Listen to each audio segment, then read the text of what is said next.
मकर संक्रांतीनिमित्त श्री विठ्ठल रुक्मिणी मंदिरात सुंदर सजावट केली। पुण्यातील शेरे बंधू यांनी ही सजावट केली। मकर संक्रांतीनिमित्त वाणवसा देण्यासाठी वापरल्या जाणाऱ्या विविध भाज्या तिळगुळाचा वापर करून ही सुंदर सजावट केली। तिळगुळासारखी दिसणारी फुलांची सजावट ही विशेष लक्ष वेधून घेते।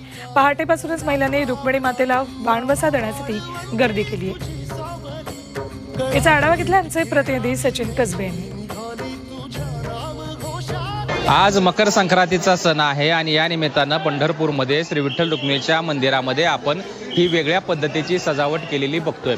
वाणवसा करण्यासाठी ज्या वस्तू जी फळं लागतात त्या वस्तू आणि फळं वापरून ही सजावट पंढरपूरमध्ये करण्यात आलेली आहे। पुण्यातील शेरे बंधू यांनी ही सुंदर अशी सजावट केलेली आहे। यामध्ये बघतोय आपण फुलांचं फळांचा सुद्धा वापर केलेला आहे। हे विठुरायाचं सुंदर रूप आहे। विठुरायाचं दर्शन घेऊन महिला रुक्मिणी मातेकडे जातात आणि तिथं रुक्मिणी मातेला वाणवसा दिला जातो।